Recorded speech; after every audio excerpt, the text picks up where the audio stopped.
Boa tarde. Estamos iniciando a nossa sessão de número... Cadê o número da sessão? 25. 25 de 2026, do Conselho Superior da GERGS. Saúdo aqui o nosso conselheiro Alexandre Porce, que nos acompanha online, conselheira Luciana Russo de Carvalho, conselheiro Lucas Fur, conselheiro Ricardo Giuliani, nosso diretor-geral, Carlos Alvim. Saúdo também aqui os diversos representantes de várias entidades, deputado Pazin, Ivone Ferraz, do Sindicato dos Hotéis, Maria Isabel Neri, do Sindhotel também, Catiúci Lopes, da FEComércio, Cláudio Souza, do Sinditur, Manuel Soares, FEComércio, Dr. Pedro Henrique Poli Figueiredo, da Corsã, Sidney, não consigo ler o sobrenome aqui, mas representante de hotel, Nídia Machado, Edair Machado, Vera Machado também, representantes do setor dos hotéis, Jair João da Rosa, Daniel Silveira, e se a minha lista não está bem atualizada aqui, a todos os demais que estão presentes aqui, que prestigiam a nossa sessão. Primeiro item da nossa pauta de hoje é a aprovação da minuta da ata número 20 de 2026. Conselheiros, conselheira, eu fiz umas alterações, passei para a assessoria, pergunto se estão todos de acordo, podemos aprovar a... Eu ainda não vi, presidente. Peço para que fique para a próxima, por gentileza. Não Claro. consegui ver. Conselheira, fica então a aprovação da minuta da ata número 20 para a próxima sessão. Item 2, matérias. 2.1, continuação da análise do processo 0002713900268, que trata da cobrança da tarifa de serviço básico de hotéis e congêneres pela empresa Corsã Egea, com base no número de quartos dos estabelecimentos. Conselheira relatora Luciana Luz de Carvalho, conselheiro revisor Lucas Fur, pedido de vista realizado pelo conselheiro Ricardo Giuliani Neto. A análise do processo teve início na sessão extraordinária número 6 de 2026, tendo sido suspensa após a apresentação do voto da conselheira relatora, devendo ter continuidade a partir da fase em que ocorreu a suspensão. Eu só registro aqui mais algumas presenças. Carlos Lange, também representante de hotel. Matheus Jungs, que é representante da associação, né, que está aqui também presente, bem-vindo. Depois, nome aqui eu não consigo ler, mas mais algum representante da associação, 2 representantes da associação, então, de toda forma, bem-vindos todos aqui. E passamos então à sequência. Pelo voto vista realizado, né, antes da leitura da revisão, eu passo a palavra para o conselheiro revisor, Lucas Fur, que na verdade não chegou a ler a revisão, e para que o senhor dê continuidade, né, ou lendo a sua revisão, ou não sei se o senhor quer passar para o voto vista. Primeiro, oportunizar a leitura do voto vista, conselheiro presidente. Conselheiro presidente, desculpe, boa tarde a todos e todas. Pelo regimento, o revisor lê o voto após a leitura da relatora ou do relator. Não há essa... Mas, conselheira, eu peço, com a devida vênia, que a gente possa ouvir primeiro o conselheiro que pediu vista, que pode trazer elementos novos capazes de gerar aqui um acúmulo no entendimento, na apreciação do tema, de modo que solicito, então, ao colegiado que a gente possa deliberar sobre esse tema, para que o conselheiro que pediu vista possa proferir a leitura do seu voto. De qualquer forma, presidente, só para complementar, a mudança do voto em razão do pedido de vista, caso, né, ela é possível. Então, sim, ela pode ser feita a qualquer momento, até qualquer o momento do voto, motivo pelo qual eu prefiro ouvir o voto vista.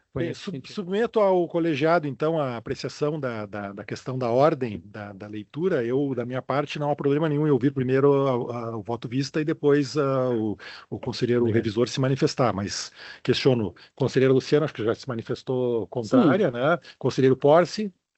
Da minha parte, não tem objeção, presidente. De qualquer forma, eu entendo que é sua atribuição, né? Não, perfeito, mas de qualquer forma, ok, entendi. Eu submeti ao colegiado, claro, né? Os demais conselheiros, conselheiro Giuliani. Ok, então, pela maioria do colegiado, então, procedemos dessa forma. O conselheiro Lucas, então, prefere ouvir primeiro a manifestação do conselheiro Giuliani. Então, por favor, conselheiro Giuliani, lhe passamos espaço para a leitura do seu voto vista, por favor. Obrigado, presidente. Boa tarde a todos os presentes. Pois bem, eu trago, senhores conselheiros, senhores presentes, um voto divergente ao da conselheira relatora. Pois registrar, antes de mais nada, a natureza do processo em exame. Esse expediente, ele nasce não litigioso, por intermédio de uma consulta formulada pelo poder concedente e pelas diversas entidades que aqui vieram. Este instrumento, ele é vocacionado para o esclarecimento de dúvidas técnicas e orientações normativas, e não ao contraditório entre interesses contrapostos. Pela condução que se lhe deu ao longo da instrução, transformou-se inexplicavelmente em processo de elevada litigiosidade. Não me cabe nesse processo a condição de relator ou de revisor. Voto simplesmente como conselheiro em divergência ao encaminhamento que se anuncia no voto da relatora pelas razões que exponho a seguir. O presente processo reúne num único expediente 3 controvérsias que devem ser tratadas com a devida separação. A correção técnico-jurídica da metodologia de faturamento aplicada pela Corsã a estabelecimentos de hospedagem, a competência desta agência para determinar restituição ou compensação massiva de valores aos usuários afetados e o método pelo qual os órgãos técnicos e jurídicos da GERPS instruíram a matéria. Submeto meu voto sobre esses 3 aspectos. O relatório.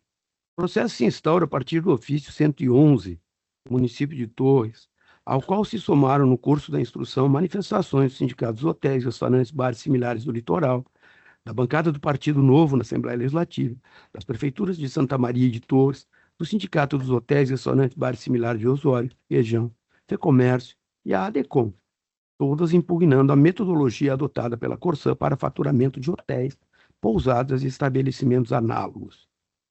A controvérsia nasce da chamada adequação cadastral promovida pela concessionária, para a qual estabelecimentos hoteleiros historicamente faturados por parte significativa como economia comercial única passaram a ser cobrados pela multiplicação do valor do serviço básico pelo número de quartos ou unidades habitacionais, ainda que servidos por um único hidrômetro.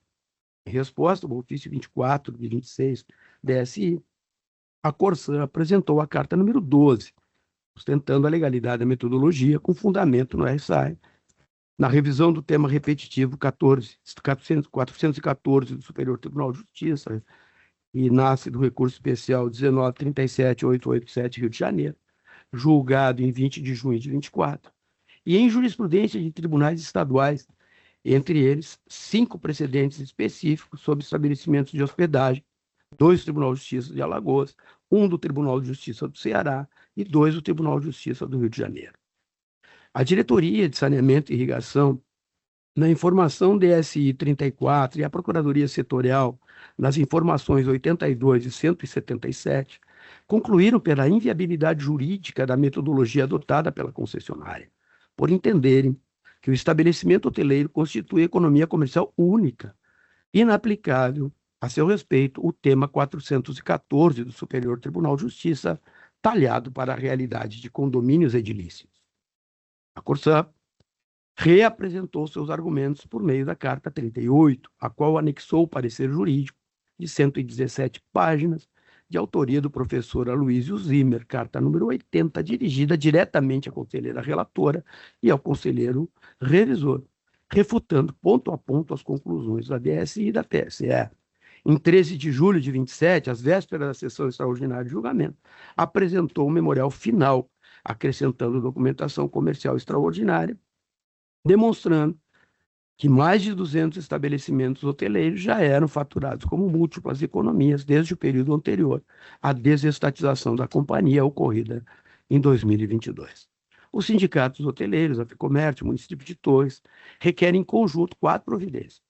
O reconhecimento da inaplicabilidade do tema 414 do STJ à hotelaria, a suspensão imediata na cobrança multiplicada, a instauração de processo regulatório específico com consulta e audiência pública, e o reconhecimento do direito à restituição ou compensação tarifária dos valores cobrados a maior, desde a reclassificação. A ADECOM requereu ainda ser intimada de todos os processos relativos à Corsã, pedido examinado e indeferido na informação PSE, objeto de expediente próprio. Fundamento da necessidade de exame casuístico da controvérsia. A informação DSI 34 e as informações PSE 82 e 177 resolvem a controvérsia por dedução conceitual. Parte-se da premissa de que o hotel é, por definição, economia comercial única. E desta premissa extrai-se para todo e qualquer estabelecimento hoteleiro do Estado a conclusão da ilegalidade da cobrança multiplicada. A matéria comporta, a meu ver, um exame mais casuístico.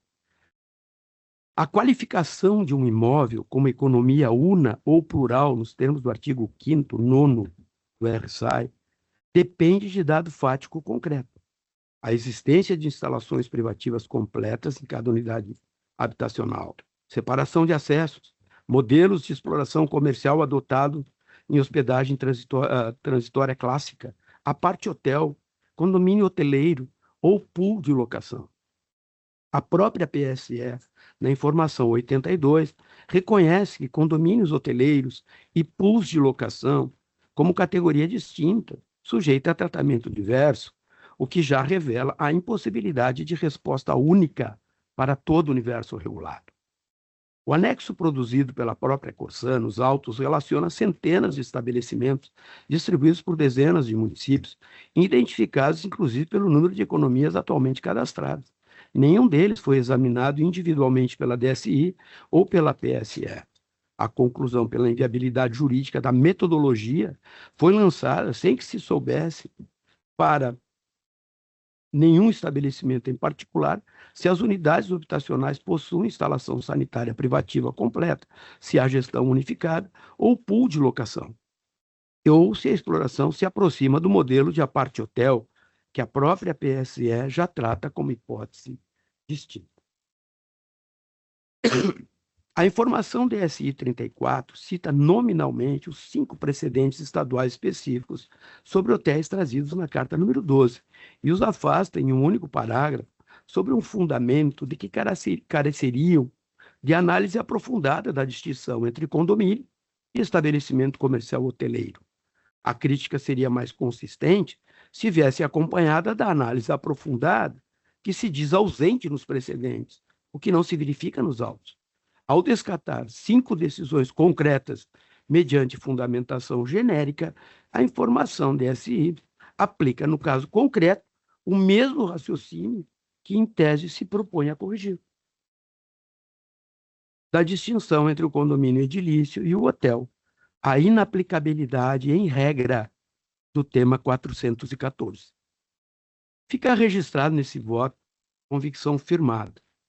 A ratio decidente do recurso especial 1937-8887 do Rio de Janeiro, fixada em sede de recurso repetitivo pela primeira seção do Superior Tribunal de Justiça, não alcança por si só os estabelecimentos hoteleiros geridos sobre unidade empresarial e patrimonial única.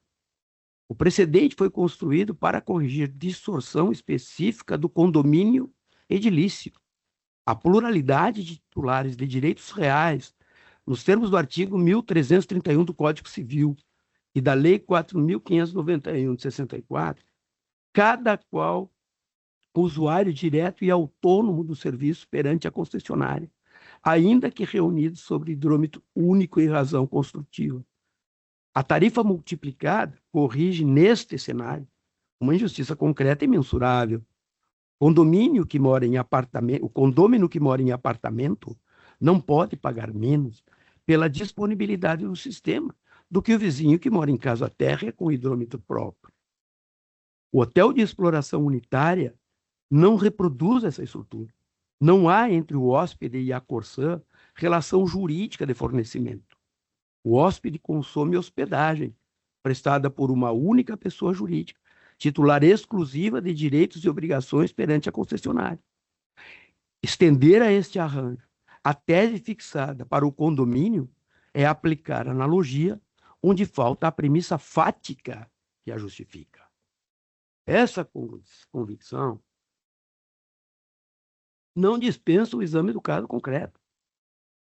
Onde a exploração hoteleira revestir feição de condomínio hoteleiro ou pool de locação, isto é, onde existir pluralidade de proprietários das unidades autônomas, ainda que unificada a administração, o empreendimento se aproxima estruturalmente do condomínio edilício.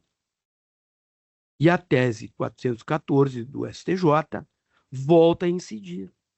A convicção, ora afirmada, refere-se à premissa jurídica geral aplicável ao hotel tradicional de exploração unitária. Não converte a distinção ontológica em fórmula que despende a comprovação fática individualizada nos casos híbridos. Da apreciação comedida das manifestações da Corsã. As cartas 12 e 38 e o parecer do professor Aloysio Zimmer e o memorial 13 de julho de 26 reúnem farta jurisprudência estadual e fundamentação técnica sobre o binômio tarifário, a revisão do tema 414 e a norma de referência 13 da ANA. Não devem ser acolhidos em bloco, pela mesma razão pela qual não se acolhe em bloco a tese oposta. São peças de parte produzidas por consultoria contratada pela própria interessada a partir dos quesitos por ela formulados, o que não lhe retira a legitimidade. Merecem, contudo, um exame sério. Os documentos comerciais juntados no memorial de 13 de julho, notificações de 2013 e de 2015, e o relatório extraído do sistema comercial referente a 2018, demonstra que mais de 200 estabelecimentos hoteleiros já eram faturados com múltiplas economias desde o período largamente anterior à desestatização de 22, com conhecimento da própria GERGS, que dispunha de acesso ao sistema comercial da companhia. Esse dado enfraquece a acusação de reengenharia tarifária recente e de ausência de comunicação prévia, ao menos quanto aos estabelecimentos já historicamente enquadrados desta forma, sem, contudo, superar a distinção estrutural exposta no item anterior, nem dispensar o exame individualizado dos demais estabelecimentos alcançados pela reclassificação. O artigo 4º, inciso 6º, 24 da norma 13 da ANA, invocado no memorial, define economia em termos amplos, sem excluir nem incluir expressamente estabelecimentos de hospedagem. E o artigo 4.12 da mesma norma, invocado pela PSE em sentido contrário, define hidrometração individualizada com referência a domicílios de condomínios horizontais e verticais. Nenhum dos dois dispositivos resolve por si a controvérsia. A norma federal remete à regulamentação da forma de cobrança ao ente regulador infranacional, nos termos do seu artigo 13, tarefa que a este Conselho compete de incumbir, não as partes por meio de invocação seletiva de dispositivos.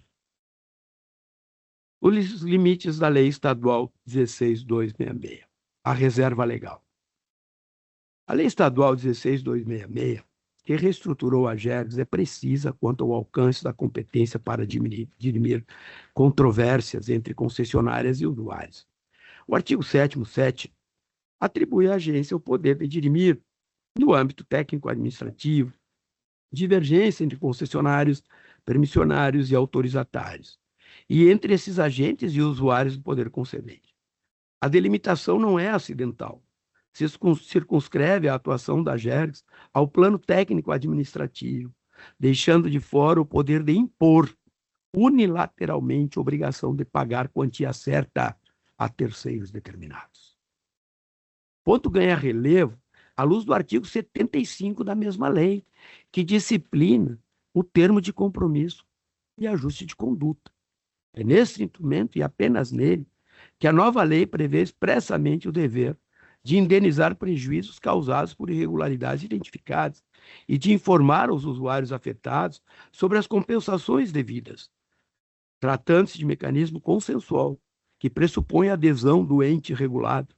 A opção legislativa reforça, a contrário senso, que fora do acordo de conduta, a indenização ou devolução ao usuário não é matéria que a AGERGS determine unilateralmente em processo contencioso.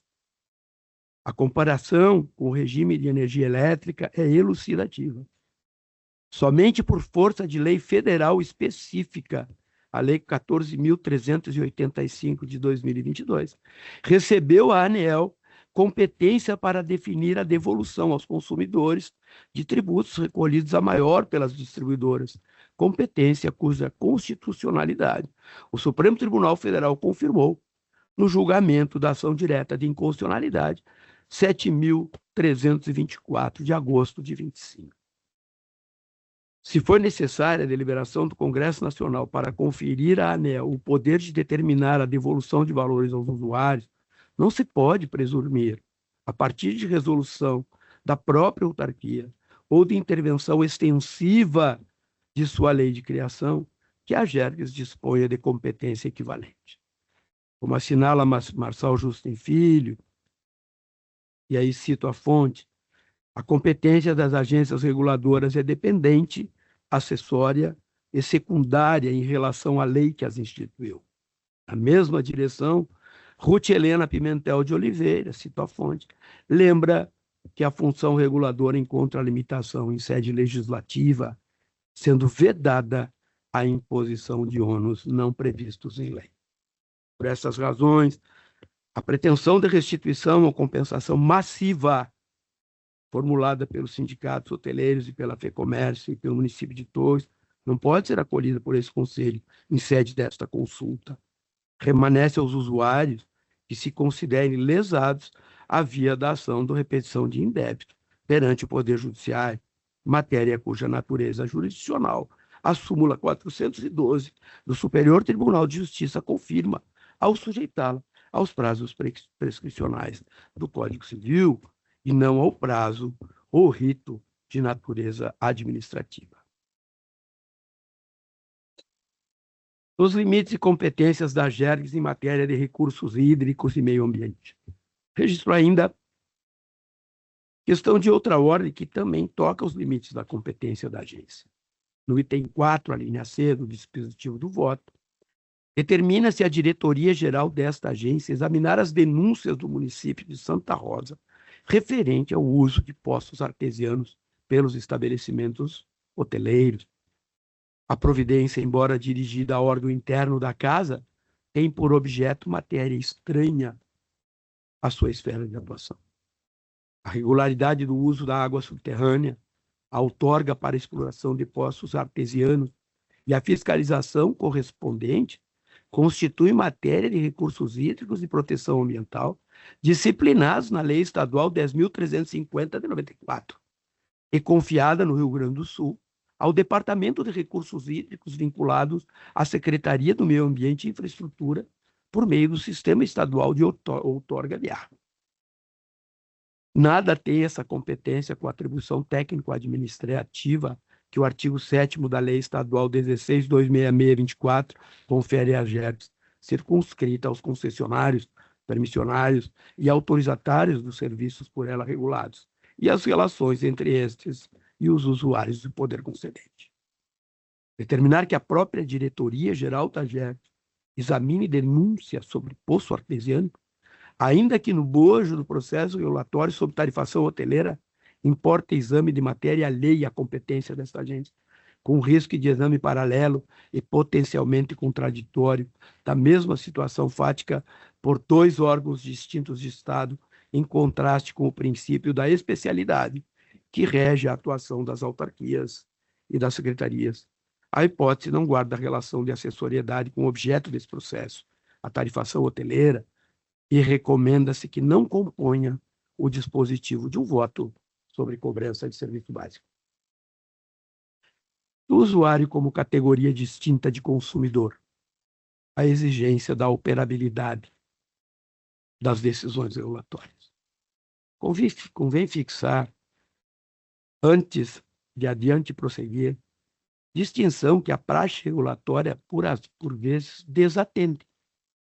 O usuário do serviço público concedido não se confunde com o consumidor da relação de mercado, disciplinada pelo Código de Defesa do Consumidor.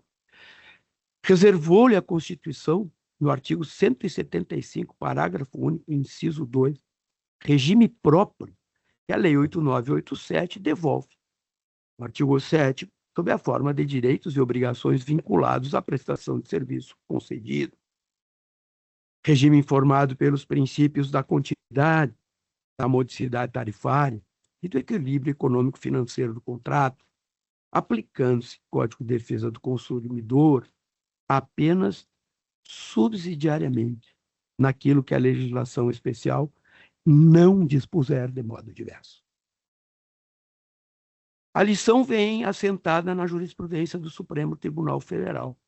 Ao relatar a ação direta de inconstitucionalidade 4478, julgada no plenário em 1º de setembro de 2011, a grande ministra Carmen Lúcia definiu o critério que ora se invoca. Aspas.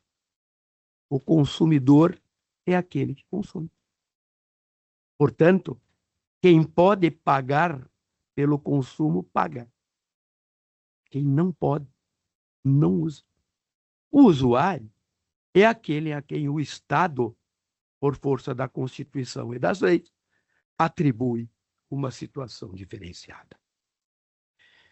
Assim assinalou a ministra na mesma assentada em que a relação entre o usuário e a prestadora de serviço público, aspas, possui uma natureza específica, informada por princípios próprios, notadamente o da solidariedade social, que não pode simplesmente ser aproximada da corriqueira relação consumerista.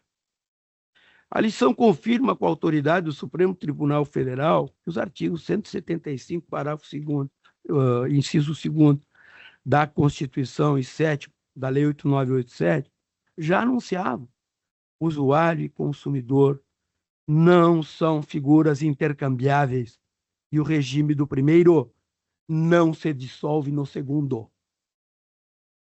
A distinção não é exercício de gabinete. Decisão que pareça à primeira leitura favorável a um segmento identificado de usuários, pode, na estrutura tarifária una que rege o sistema de saneamento, onerar os demais.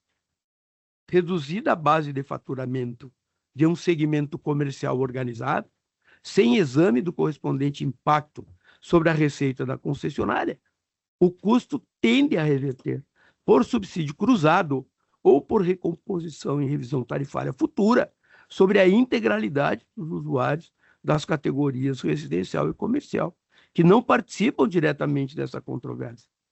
Toda decisão que redistribua custos entre categorias tarifárias reclama, por isso, dimensionamento prévio do impacto correspondente. Deste quadro decorre a exigência que este Conselho não pode perder de vista. Toda decisão regulatória, antes de proclamar direito, reclama verificação das condições jurídicas e operacionais de sua própria execução. Impõe-se a aferir se a agência dispõe de base legal para impô-la, se a concessionária reúne meios técnicos para executá-la no prazo fixado e se o impacto sobre o equilíbrio contratual e sobre as tarifas dos demais usuários foi dimensionado. Decisão que prescinda desse exame compromete a segurança jurídica do setor e a qualidade na prestação, devida à integralidade dos usuários. Da aplicação do artigo 20 e 22 da Lei de Introdução às Normas do Direito Brasileiro. A fundamentação exarada pela BSI e pela PSE prende-se a conceitos gerais: economia, ocupação independente, unidade de negócio, sem enfrentar de modo específico os comandos dos artigos 20 e 22 da Lei de Introdução às Normas do Direito Brasileiro. O artigo 20 veda decidir com base em valores jurídicos abstratos, sem considerar as consequências práticas da decisão, e exige que a modificação demonstre a necessidade e a adequação da medida, inclusive à vista das alternativas possíveis. Nenhuma das informações técnicas ou jurídicas examina as consequências práticas de uma suspensão geral de comanda, de cobrança multiplicada sobre o equilíbrio econômico-financeiro do contrato de concessão. Tampouco cogita as alternativas menos drásticas, como fixação de fator de proporcionalidade, prática que a própria Corsan informa ser adotada pela Angersa, no Rio de Janeiro, e pela Agência Reguladora do Espírito Santo, ou recurso a contratos especiais de fornecimento, previsto nos artigos 6º do RSAI. O artigo 21 exige que a decisão que invalidar ato administrativo indique de modo expresso suas consequências jurídicas e administrativas. As informações técnicas e jurídicas não tratam do destino da receita já arrecadada pela Corsan a esse título, do regime de transição para os estabelecimentos que espontaneamente já se adequaram à multiplicação, nem do impacto tarifário que a reversão pode gerar aos demais usuários da categoria comercial sob forma de subsídio cruzado. O artigo 22 determina que, na interpretação de normas sobre gestão pública, sejam consideradas as circunstâncias práticas que houverem condicionado o agente à ação do órgão regulado. A documentação comercial trazida no Memorial 13, já referida no item 17, é exatamente a circunstância prática que a DSI e a PSI deixaram de considerar. Dos pontos que comportam o exame complementar pela Procuradoria da Casa. O Conselho Superior é um órgão colegiado de composição técnica multidisciplinar. Nem todos os conselheiros têm formação jurídica, e mesmo que a tenham, deliberam por dever de ofício sobre engenharia tarifária, contabilidade regulatória, direito administrativo, entre outras áreas. A manifestação da Procuradoria Setorial cumpre um papel importante nesse contexto, oferecer ao colegiado o quadro mais completo possível das questões jurídicas relevantes ao caso, de modo a que o conselheiro, jurista ou não, delibere com conhecimento das alternativas e dos riscos jurídicos de cada uma delas. As informações PSA 82 e 177 enfrentam com rigor grande parte das questões suscitadas nos autos. 2 pontos, contudo, merecem, ao meu ver, um exame complementar. Primeiro, diz respeito aos 5 precedentes dos tribunais estaduais mencionados nominalmente na Carta 12, decisões que reconheceram em concreto a legalidade da cobrança multiplicada em hotéis. A informação DSI 34 os afasta em um único parágrafo, sob a alegação de insuficiência de análise. Recomenda-se que a distinção seja desenvolvida caso a caso, de modo a que o conselheiro possa aferir por si mesmo em que consiste o equívoco apontado em cada precedente. O segundo ponto de maior relevo, a meu ver, refere-se à competência da AGERGS para determinar a devolução ou restituição de valores cobrados a título de metodologia impugnada, questão formulada expressamente como pedido pelos sindicatos hoteleiros e pela FEComércio em seus ofícios. Trata-se de questão apta a definir os próprios limites do dispositivo desse voto, já examinada nos itens 19 e 22 acima, e que recomendo seja objeto de manifestação específica da Procuradoria Setorial, dada a sua relevância para a decisão final do colegiado. Registro zelo da Procuradoria Setorial no exame das questões enfrentadas até o momento. Com a devida vênia, sugiro que esses pontos sejam objetos de complementação em um determinado momento que seja, de modo a que a deliberação do Conselho se forme com mais amplo conhecimento das alternativas e dos riscos jurídicos envolvidos. Do caráter não vinculante do parecer da Procuradoria Setorial. Registra-se por oportuno que a doutrina e a jurisprudência do Supremo Tribunal Federal já assentaram. O parecer jurídico não é ato administrativo decisório, e sim ato da administração consultiva, cuja função é informar, esclarecer e sugerir, sem substituir a competência decisória do órgão a que se destina. O Supremo Tribunal Federal, no julgamento do mandado de segurança 24073 do Distrito Federal da relatoria do ministro Carlos Veloso, julgado de 6 de novembro de 2002, classificou os pareceres jurídicos em 3 espécies: facultativo, hipótese em que a autoridade não se vincula à conclusão nele contida; obrigatório, em que exige a prévia oitiva do órgão consultivo sem que a autoridade fique afastada do mérito da manifestação; e o vinculante, hipótese excepcional, que somente se configura quando a lei expressamente atribui a manifestação jurídica esse efeito. A manifestação da Procuradoria Setorial no âmbito da AGERGS enquadra-se na segunda categoria. Artigo 11, parágrafo 2º da Lei Estadual 16.226, atribui à Procuradoria do Estado, por meio da Procuradoria Setorial Específica, a coordenação, a prestação de serviços de natureza jurídica no âmbito da agência. É a atribuição de assessoramento, exercida junto ao colegiado, e não em seu lugar. A competência decisória, a dicção do artigo 19 da mesma lei, pertence ao Conselho Superior, e somente a ele. Nenhum dispositivo legal ou regimental atribui à informação efeito vinculante sob deliberação do Conselho, que pode, com fundamentação própria, divergir integralmente das suas conclusões, tanto quanto pode divergir dos pareceres técnicos das diretorias de saneamento e irrigação, sem que isso configure nulidade ou vício. Diante disso tudo, senhor presidente, voto. Letra A. Reconhecer como premissa jurídica geral a inaplicabilidade do tema repetitivo 414 do Superior Tribunal de Justiça aos estabelecimentos hoteleiros e congêneros de exploração empresarial unitária, os quais devem permanecer classificados como economia comercial única para fins de incidência do serviço básico. Letra B.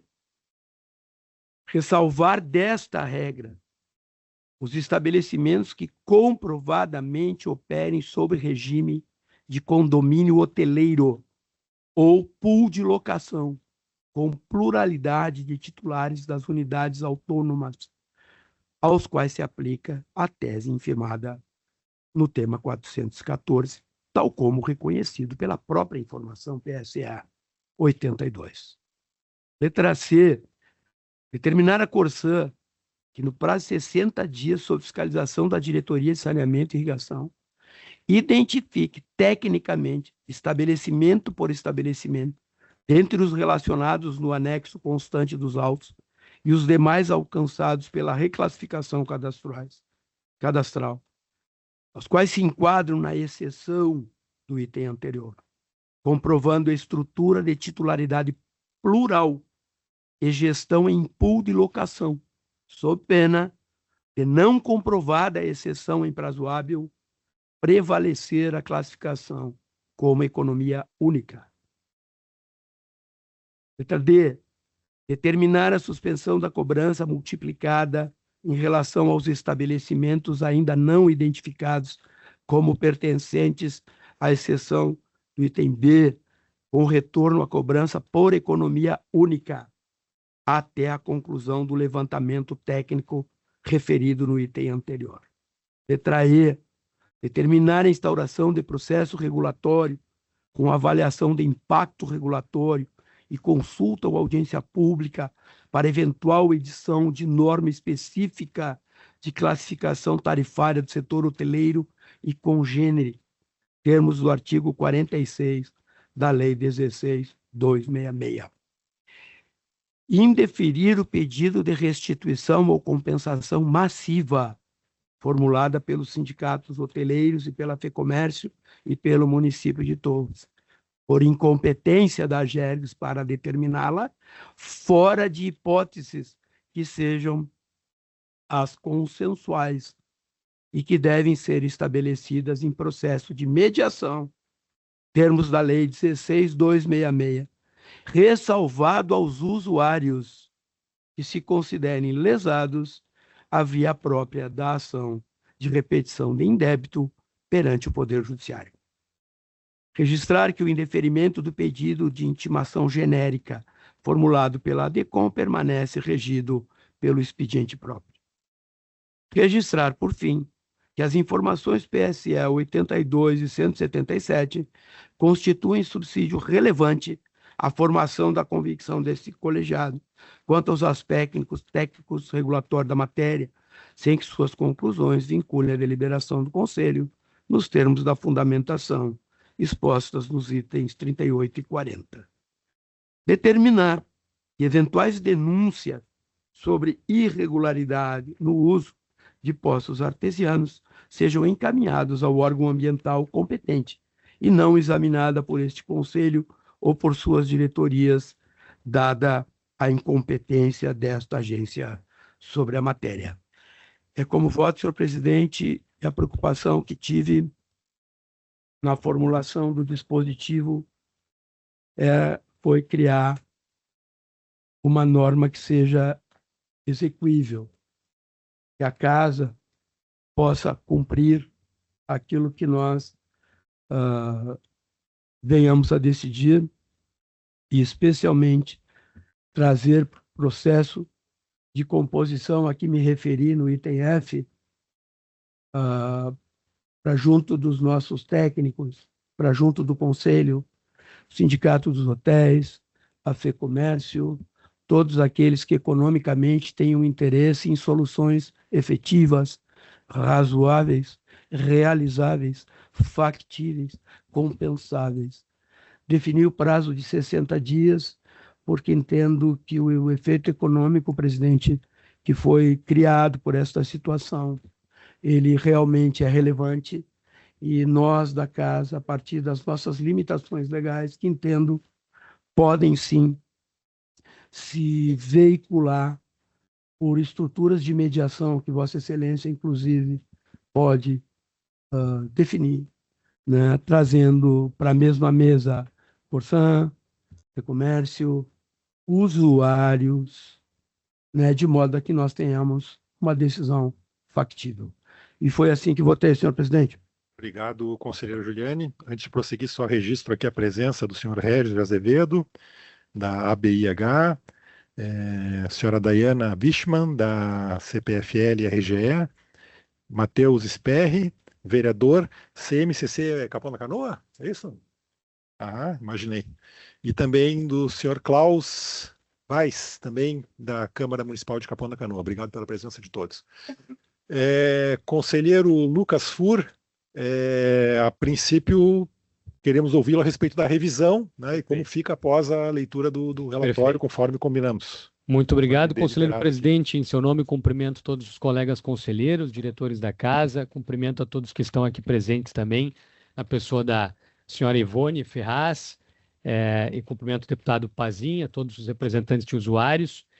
Penso que hoje temos na casa um tema de enorme importância, né, a partir de um processo que tramita na casa há mais de 6 meses e que traz um conjunto de normativas de um estudo de apreciação a partir da forma como se dá a cobrança para os hotéis. Então, penso que hoje tivemos aqui no voto do conselheiro Giuliani um estabelecimento de algumas separações, alguns cortes que foram feitos a partir, por exemplo, da interpretação do tema 414, né, e no item 1 do voto do conselheiro Giuliani, há esse reconhecimento da inaplicabilidade do tema repetitivo número 414 do STJ, deste entendimento judicial, para os estabelecimentos hoteleiros, né, e congêneres. Aqui entram pousadas, né, e afins.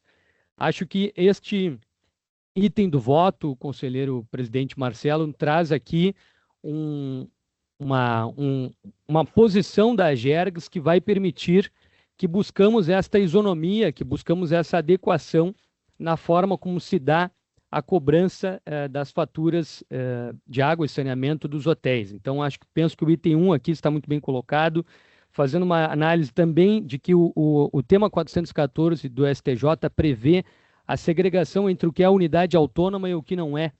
Então, nós temos os hotéis e pousadas, que cada um deles são unidades autônomas, sejam hotéis que têm 200 quartos ou hotéis que têm 10 quartos, motivo pelo qual este entendimento aqui prevê a cobrança de um serviço básico, né, restabelecendo como isso deveria estar sendo feito, e agora, com a tramitação do processo, vem aos autos a lista de mais de 200 hotéis onde esta cobrança não se dá desta forma, de modo que o item C do voto estabelece que a Corsã tem prazo de 60 dias, já em regime de fiscalização, para trazer aos autos as informações para que se faça essa classificação do que são hotéis, pousadas, em distinção dos considerados pool de locações, estes que realmente existe autonomia das unidades, né?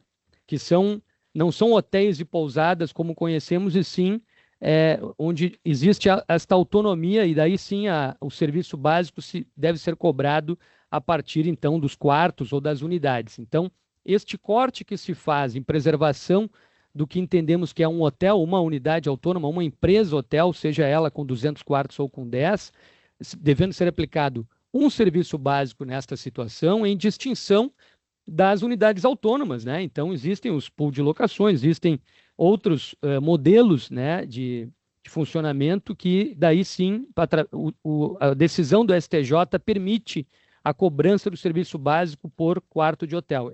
Então, entendo como adequado.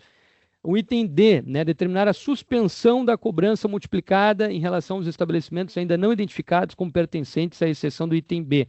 Então, aqui também é estabelecimento que cabe à Corsã trazer dentro deste prazo, e quando não trouxer, prevalece, então, a classificação como economia única, né? Então, estabelecendo também que o processo de fiscalização da casa pressupõe este prazo para a concessionária, que cabe a ela trazer isso. Então, também a partir do termo de ajuste de conduta, termo de compromisso e ajuste de conduta, conselheiro presidente, penso que seria um momento bastante interessante da Agergs, porque a nossa lei, aprovada pelo Parlamento em dezembro de 2024, estabelece esta prerrogativa de firmarmos termo de compromisso de ajuste de conduta, e este penso que será o primeiro, né? Então, acho que também o item F prevê que, a partir desta decisão, tenhamos dois processos, né? Um voltado ao termo de ajuste de conduta e o outro, conselheiro presidente, voltado ao que já deveria existir, mas que vemos que não existe, vamos trabalhar para que haja, que é a isonomia, né?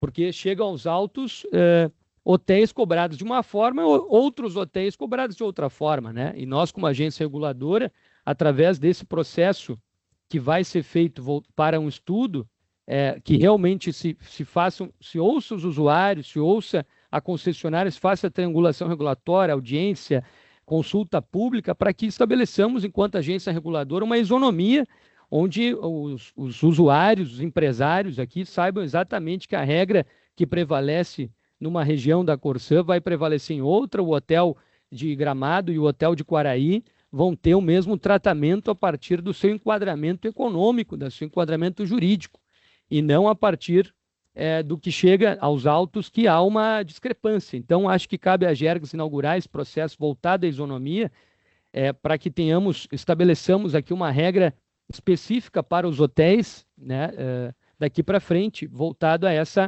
a um tratamento adequado, isonômico, republicano, em relação a todo o setor hoteleiro no Rio Grande do Sul. E, de fato, estou de acordo que o tema dos poços artesianos aqui não vejo na lei da Agergs competência para examinarmos, de modo que, em razão dessas razões que eu acabo de expor, conselheiro presidente, estou já antecipando meu voto, acompanhando o voto do conselheiro Ricardo Juliane Neto. Obrigado. Obrigado, conselheiro Lucas. Nós temos ainda, antes da fase de votação, nossa fase de discussões, né? Então, entre os conselheiros aqui, conselheira Luciana, conselheiro Porce, não sei se... Eu gostaria de me manifestar. Conselheira Luciana, por favor. Eu também, presidente, mas pode ser depois da conselheira Juliana. Tá bem. Perdão, Luciano, de novo fazendo a junção. Não faça isso. Não faça isso.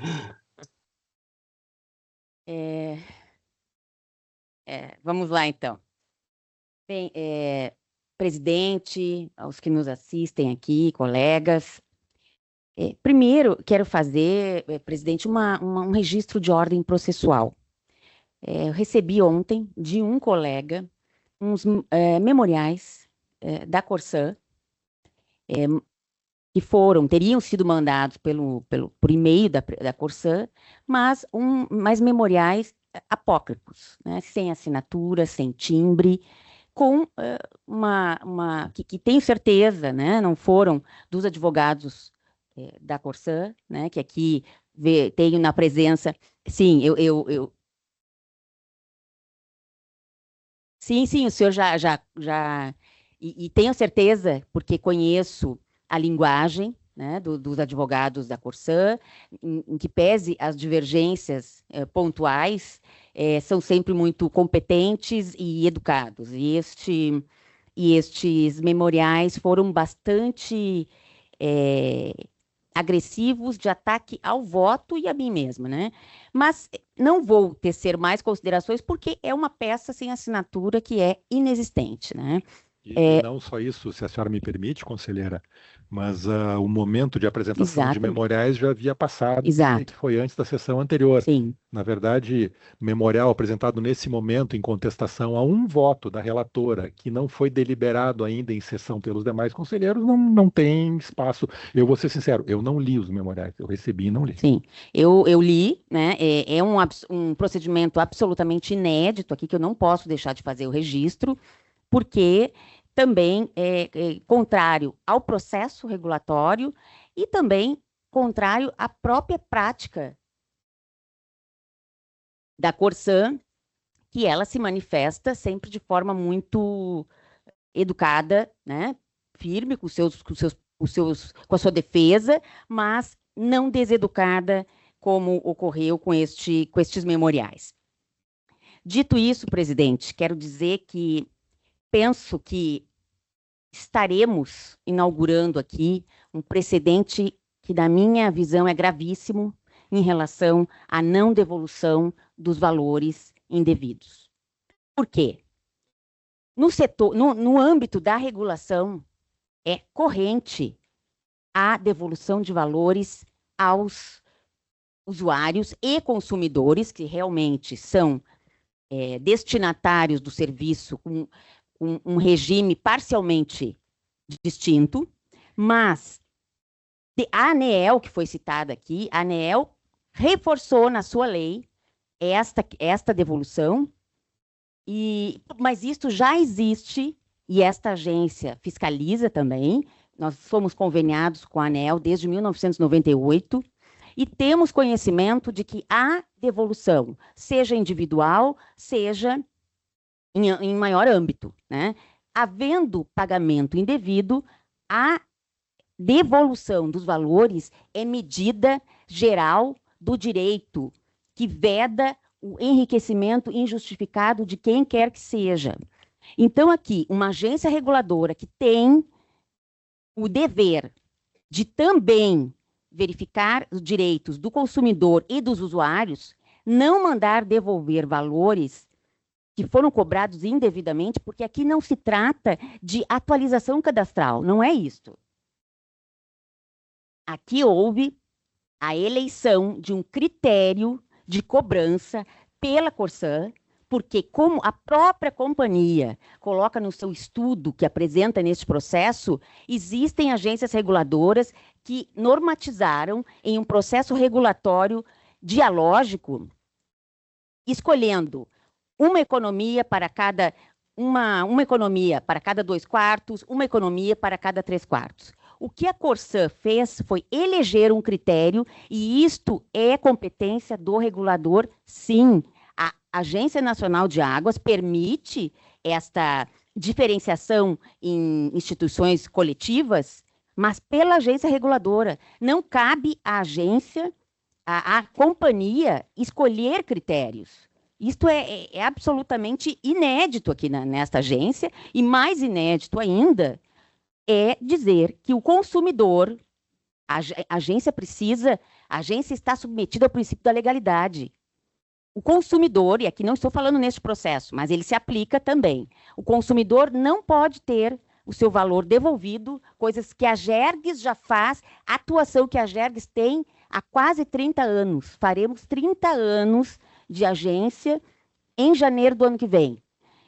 Não devolver valores indevidos é uma sinalização péssima, um precedente muito grave, na minha opinião, de uma agência reguladora, porque ela está autorizando, sinalizando que eventual ilegalidade, cobranças indevidas, elas terão um tratamento para frente. Mas, na verdade, aqui quero só me corrigir, não se trata de retroatividade. Nós não estamos aqui nós não estamos aqui tratando de legislação retroativa, não. Está na nossa norma, ou seja, significa, presidente, que a agência estará descumprindo a sua norma. Aqui temos no artigo 107, em caso de faturamento maior, a delegatária deverá providenciar a devolução. Artigo 107 do regulamento específico aplicável às prestadoras do serviço de água e esgotamento sanitário. Em caso de faturamento maior, a delegatária deverá providenciar a devolução ao usuário das quantias recebidas indevidamente em dobro. No nosso regulamento está dito que é em dobro aos usuários, não só ao consumidor. Né? Então, estamos nós mesmos, presidente, estaríamos nós mesmos a descumprir a própria legislação da AGERGS em procedimento regulatório próprio, que contou com transparência e com a participação da empresa também. Então, e outra questão, além dessa sinalização negativa para os usuários, a eventual ou a ausência de fiscalização não afasta ou autoriza a ilegalidade. Nós sabemos, e isto é corrente nas agências, nos tribunais de conta e demais órgãos ou entidades fiscalizadoras. Existem temas prioritários para serem fiscalizados. Aqui nós não tínhamos conhecimento de qualquer conduta nesse sentido. É claro que vamos analisar o que está sendo demandado pela sociedade, pelos consumidores e usuários. Então, presidente, penso que aqui estaremos chancelando o descumprimento da nossa própria norma, o que para o regulador, para a credibilidade e estabilidade das relações jurídicas, é péssimo. Outra questão, só já sinalizando, esta devolução pode ser escalonada, por exemplo. Não há necessidade de ser feita em um ato somente, mas ela pode ser escalonada. Né? Agora, nós trataremos aqui, no gás canalizado, da devolução para os usuários, o que acontece em todas as agências que regulam gás canalizado, do tributo que foi, no STF, declarado inconstitucional, cuja cobrança foi declarada. A AGERGS já tem processo aberto para essa devolução. Não haverá devolução? Porque este é o precedente que se trata aqui. Não haverá devolução aos usuários do gás canalizado em relação ao tributo? É isto que o voto lido, os votos precedentes estão dizendo. Então, eu acho gravíssimo e entendo que é possível uma devolução escalonada, né? Mas não devolver é a AGERGS, penso que a AGERGS chancelando o enriquecimento injustificado, porque a competência para a eleição, para a normatização de critérios de cobrança é da agência. E isto, tanto a PSI, a DSI, nossa Diretoria de Saneamento e Irrigação, e a Procuradoria Setorial disseram que foi um ato equivocado.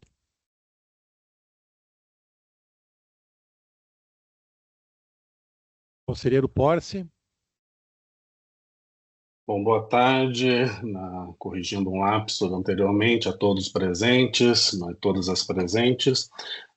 Bom, primeiro eu queria registrar que também recebi memoriais, inclusive estão nos autos do processo referente a essa sessão, mas no meu entendimento também esses memoriais não são válidos, né? Já ocorreu o decurso aí do nosso prazo regimental para apresentação de memoriais, portanto não estou considerando eles para fins da minha deliberação.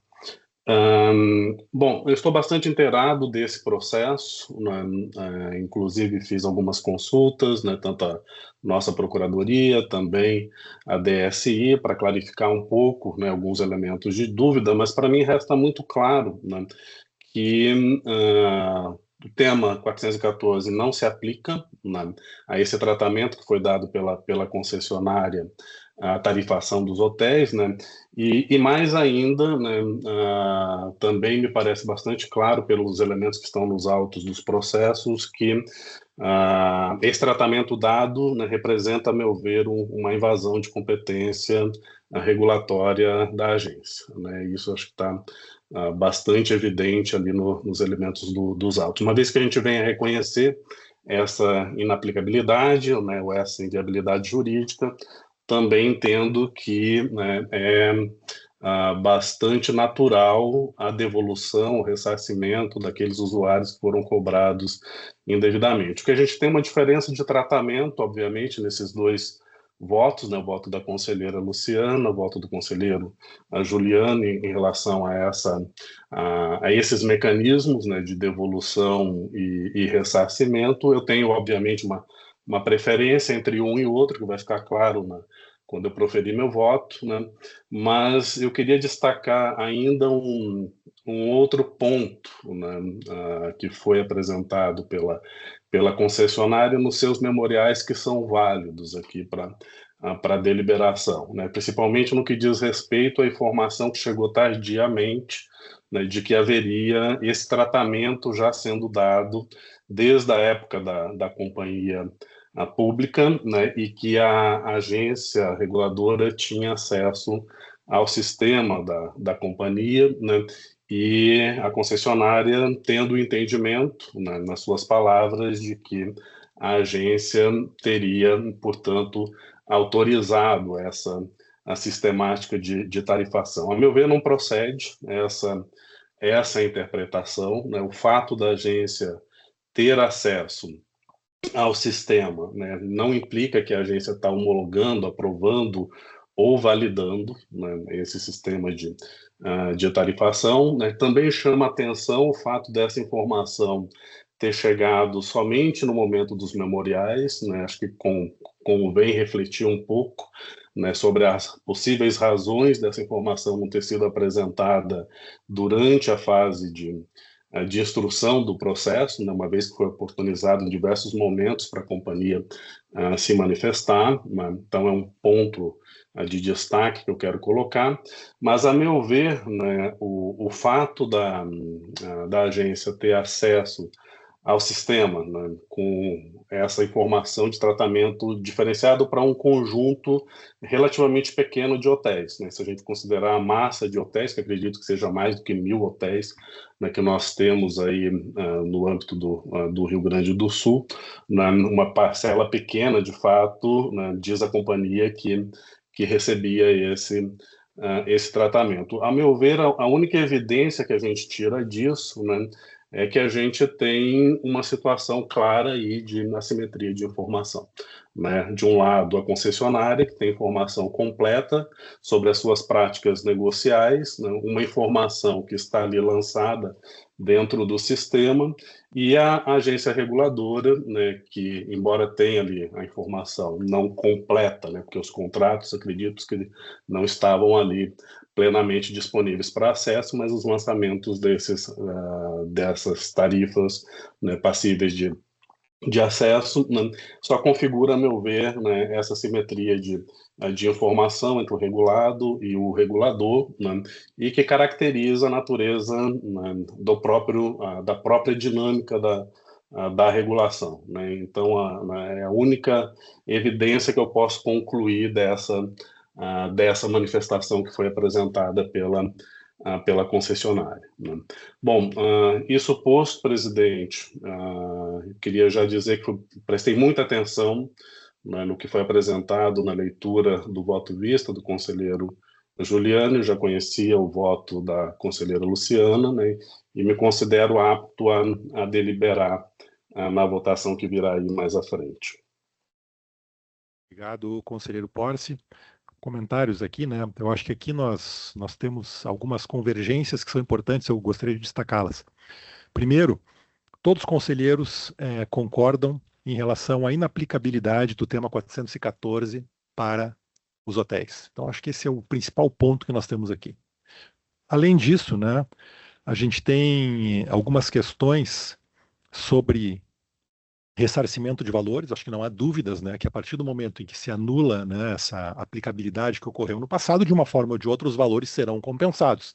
Então, há uma proposição da conselheira Luciana de a Ageres determinar essa devolução, inclusive podendo ser escalonada, como propôs, né, e há uma proposição do conselheiro Giuliani de um procedimento de mediação em que sentem as partes e ajustem a melhor forma de se fazer isso. Em relação a outras questões, né, como a questão dos poços, aí eu tendo a concordar com o conselheiro Giuliani aqui, porque realmente não é competência da AGERGS da fiscalização dos poços, isso é uma competência da SEMA, do DRHS, né, Departamento de Recursos Hídricos e Saneamento. Então, realmente, esse ponto, acho que para mim não há dúvida, né, de que a gente estaria invadindo uma competência que é da Secretaria do Meio Ambiente e Infraestrutura. E fora isso, a gente tem que, na verdade, buscar a melhor forma de operacionalizar que a decisão tomada hoje aqui se concretize e que a própria agência aqui possa cumprir aquilo que vai ser determinado. Tá? Então, em resumo é isso, né? Eu sendo bem objetivo, fico muito feliz pela profundidade da análise do tema aqui, pelos conselheiros, pelos servidores da casa todo, pelas contribuições que nós recebemos desde o início do processo aqui, recebemos mais de uma vez, inclusive, né? O pessoal dos hotéis, FEComércio, o pessoal da companhia também, ou seja, houve amplo diálogo para que todos pudessem expor os seus pontos de vista e nós pudéssemos chegar a uma decisão no dia de hoje, dentro de um espectro democrático mais amplo possível aqui. Então, em termos de discussão, não sei se o conselheiro Giuliani gostaria de falar, por favor. Presidente, minha preocupação conversando com os setores da casa, eu estou na casa só há 1 ano e pouco, sabe? Acho que já conheço um pouco a casa, talvez até mais do que quem está aqui há mais de 20 anos. Porque eu tenho a preocupação de ver como é que as pessoas trabalham e podem viabilizar a sua função pública. Então, bom a gente falar, né? Eu sou advogado, vivo da fala, né? E ouvir o que a gente gosta é a melhor coisa do mundo, né? O problema é que quando a gente está aqui para tomar decisão, a gente não está exatamente para falar o que as pessoas querem ouvir. De preferência que ouçam aquilo que é verdade, né? Não precisam concordar com a gente, mas que seja possível. A linha D do meu voto, ela assegura, sim, a devolução dos valores. Assegura, com todas as letras. De que maneira, presidente? De maneira a integrar FEComércio e aqueles que são players do processo econômico e que terão, sim, as suas devoluções procedidas não pelo Departamento de Atendimento ao Usuário, que convido vocês, saiam daqui, visitem ali no 11º andar, vocês vão ver o que é. Porque eu que venho do mundo empresarial, eu que venho da iniciativa privada, que todo fim de mês tem que pagar minhas contas, tinha na época, agora eu sou assalariado. É difícil tu receber aquela proposta de que vai receber e na finaleira não receber. Então, a preocupação, senhor presidente, é gerar esta condição, porque o pedido está assim, tem gente que não gosta de ouvir, porque talvez isso eu não possa contar para os outros, né? O texto é, qual foi o pedido? Devolução massiva. É isso? O que a gente está dizendo é que existe a necessidade de uma individuação para esta devolução, que pode se estabelecer tanto por compensação de consumo, tanto, inclusive, eu faço a ressalva da repetição do indébito. O que quer dizer isso? O reconhecimento do direito que se dá ao usuário. O usuário sai com o direito reconhecido. Isso a gente já pode fazer. Mas nós não temos elementos executivos capazes de gerar esta constrição. Infelizmente, não temos. Mas esta é só a minha compreensão. Porque a decisão que está posta é assim, ó, determinar a Corsã AGEA a devolução aos estabelecimentos de hospedagem os valores pagos a título de serviço básico multiplicado pelo número de quartos a contar de agosto de 2024. Monetariamente pelo IPCA, com juros legais, é isso que está na decisão que eu estou propondo ficar. E esse processo está aqui na casa, para quem gosta de ouvir coisas boas, 6 meses. Nós que vivemos do direito, tem um negócio chamado medidas cautelares. 6 meses de prejuízos acumulados. Como é que se dá uma cautelar? Periculum in mora. O prejuízo tem que ser estancado, e ele não foi. Mas, então, senhor presidente, eu quero dizer assim, e conselheiro Lucas, vocês eu fiz uma modificação um pouquinho aqui no entender que os processos de mediação que a casa irá instruir deve trazer para o processo o comércio, sindicato, usuários, de modo a encontrar de forma eficaz, junto com a concessionária, as formas de reencaixe e, mais do que isso, construir a estrutura regulatória que hoje falta. Eu sempre digo aqui dentro, empresário não tem medo de risco. Não tem. Empresário sabe enfrentar risco. O que empresário não sabe é a imprevisibilidade. A imprevisibilidade mata qualquer negócio. Então, o tema regulatório nesta área, ele precisa se desenvolver com rapidez, né? Até o Estado que está se revocacionando, turismo, etc. e tal. Então, esse foi o sentido, presidente, de trabalhar no item B a desconstrução do dever de ressarcir em massa retroativa a 2024. É disso que eu estou falando. Aí acho que nós teríamos a condição de tornar execuível a nossa decisão, só para efeitos de esclarecimento, presidente. Presidente, sim, eu quero esclarecer como se faz a devolução. A Gergs não participa da devolução. Não há dificuldade operacional. Nós sabemos que quem faz a devolução, da mesma forma que o judiciário, se isto for pleitear no judiciário, não é o judiciário que vai fazer. Então, aqui não há distinção nenhuma com esta função judicial. O que nós fazemos? Em cumprimento ao artigo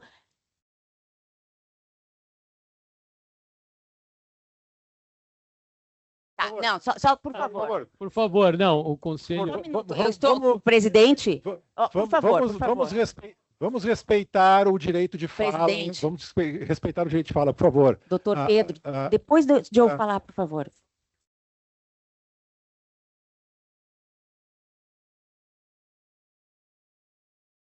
Sim, correto. Não, perfeito, é isso.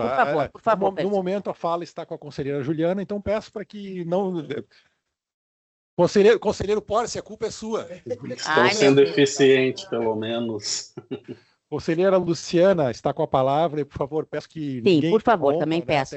até que haja a conclusão, depois a gente Sim, abre é espaço rápido. aqui para falar. Então, aqui quero dizer, colegas, e aos que nos assistem, não há dificuldade operacional da agência. A dificuldade operacional vai haver, ou haveria, se houvesse a proposta de trazer todos os devedores aqui para a agência. Nós somos uma agência enxuta, como são todas as agências infranacionais. Então, aqui, o meu voto foi de estabelecer um comando que tem base no nosso regulamento, né?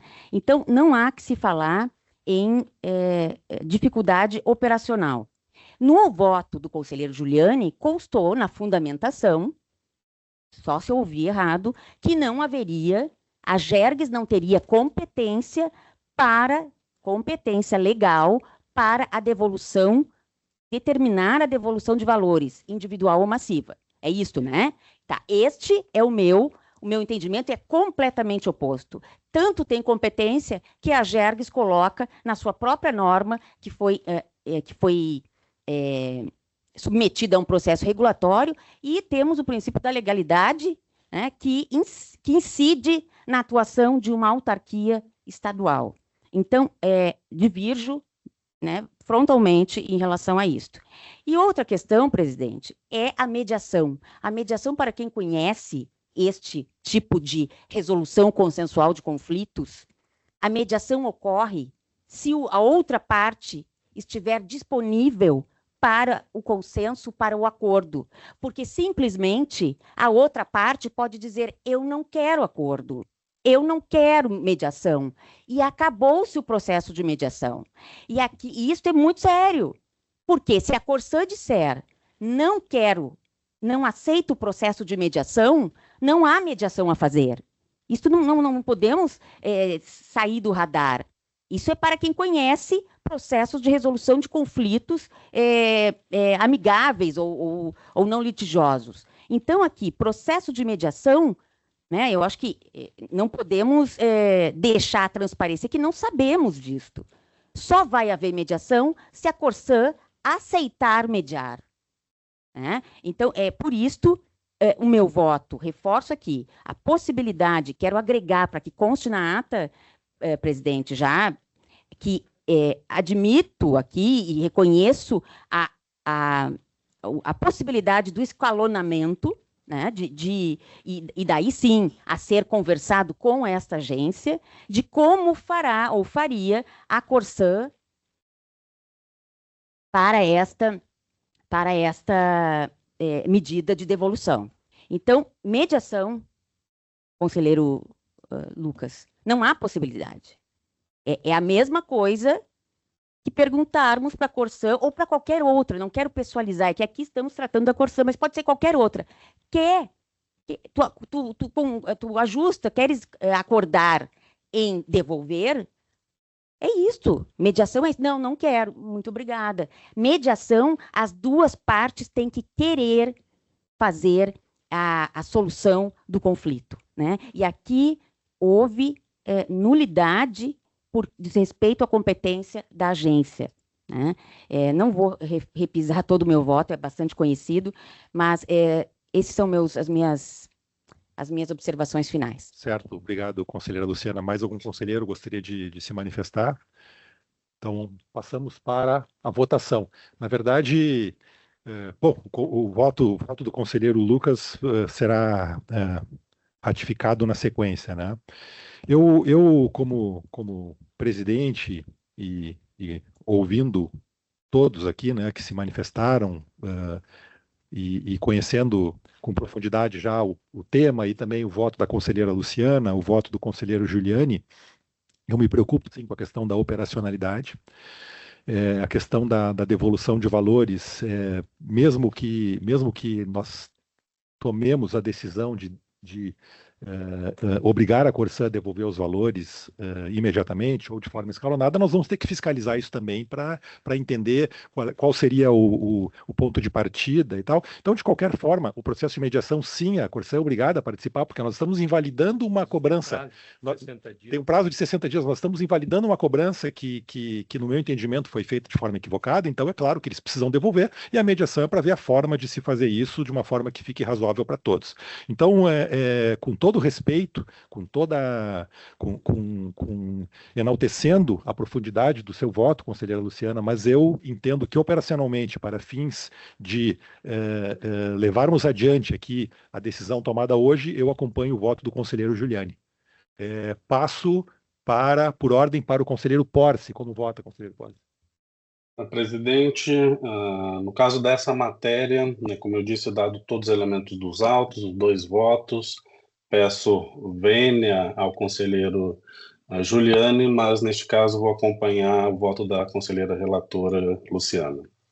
Certo. Conselheiro Lucas, como vota? Conselheiro Marcelo, penso que ficaram evidentes aqui formas distintas de estudar o tema, embasamento jurídico. Acho que esgotamos aqui uma longa discussão, acompanhada de perto pelos usuários.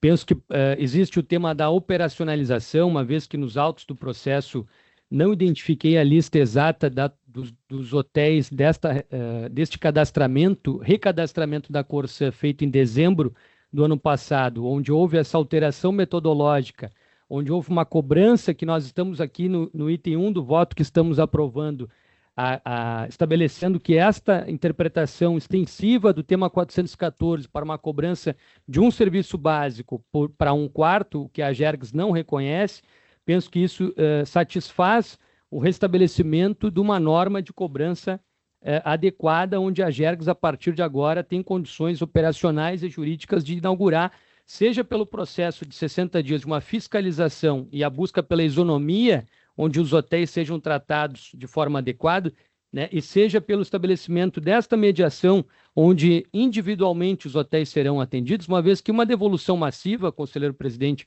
não penso que seja operacional, uma vez que nos autos do processo nós não temos a lista dos hotéis que foram cobrados a mais ou a menos. Também a questão de invalidar eventuais acordos firmados por hotéis que repactuaram com a Corsã valores, algo que também não está nos autos, também juridicamente nós estamos adstritos ao princípio da legalidade, né? Então, penso que nós, para darmos efetividade a esta casa, a Gergs, eu penso que esses dois procedimentos, um de regulamentação do tratamento isonômico com o setor hoteleiro e outro, né, com o estabelecimento de um TAC por via individual, cada hotel poder trazer o que efetivamente entende que deve receber. Eu penso que a DSI, a nossa diretoria de saneamento, a diretoria de regulação econômica, vai ter condições para apurar, até porque outros hotéis vão preferir a via judicial, outros hotéis com essa decisão. Se a gente fizer uma comparação aqui análoga ao judiciário, uma sentença de conhecimento estabelece o direito e o cumprimento de sentença garante o cumprimento. Então, eu penso que esta decisão, item A, ele estabelece o entendimento jurídico desta casa sobre o tema. E do ponto de vista do TAC, para aqueles que buscarem a Gergs, estabelecemos essa mediação para firmar um TAC. Entende?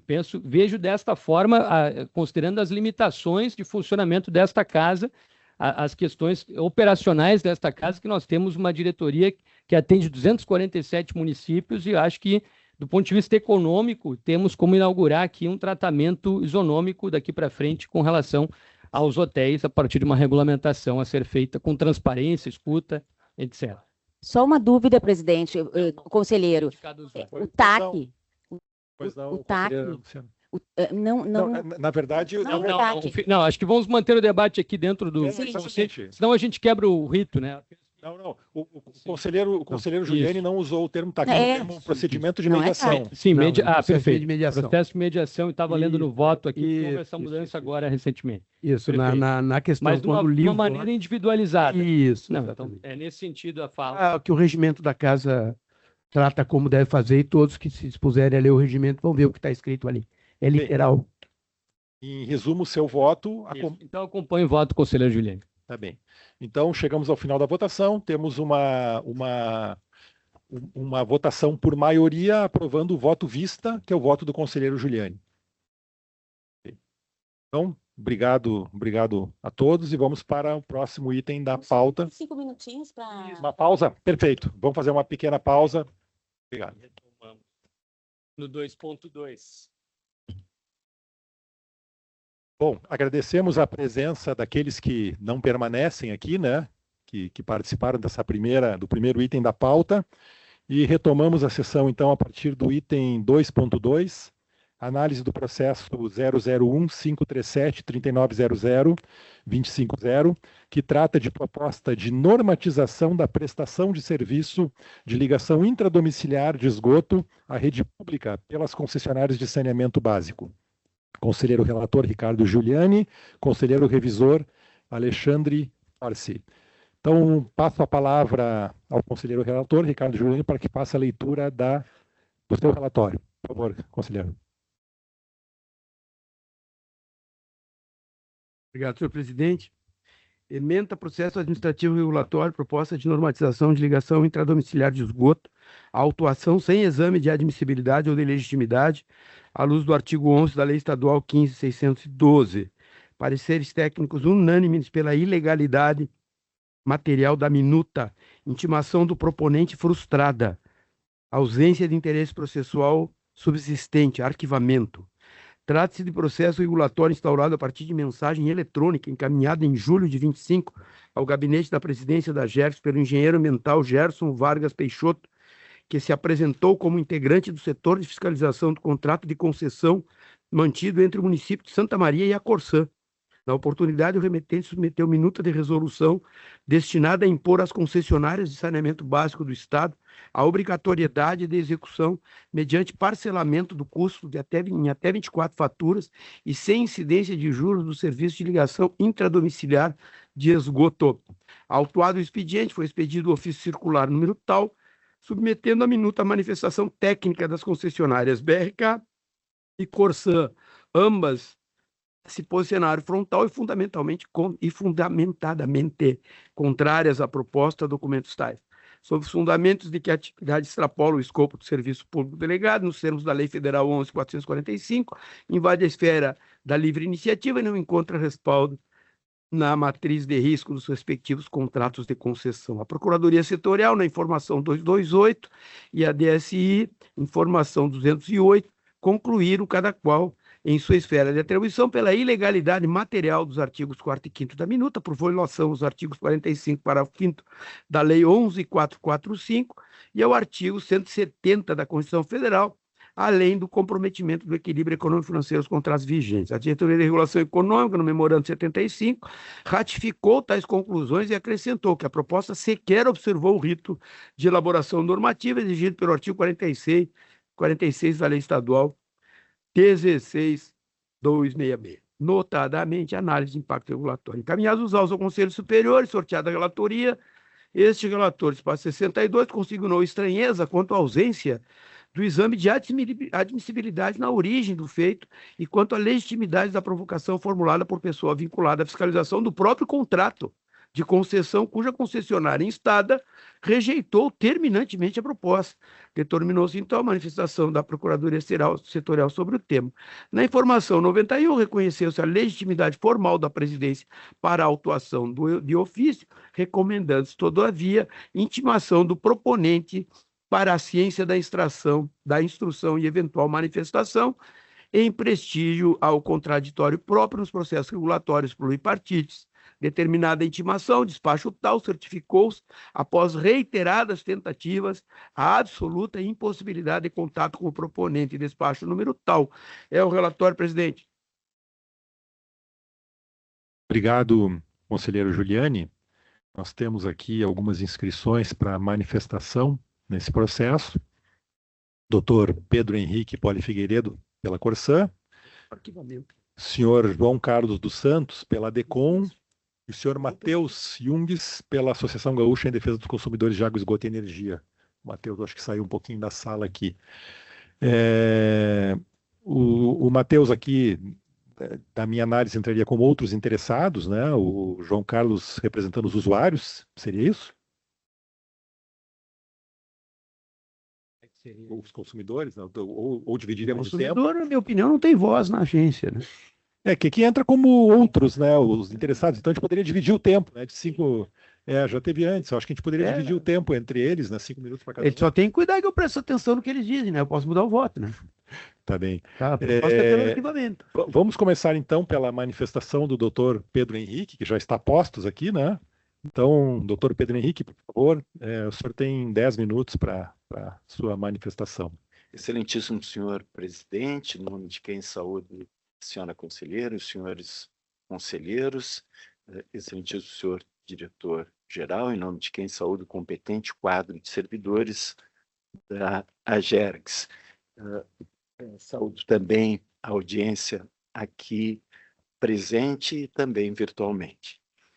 Aqui serei breve.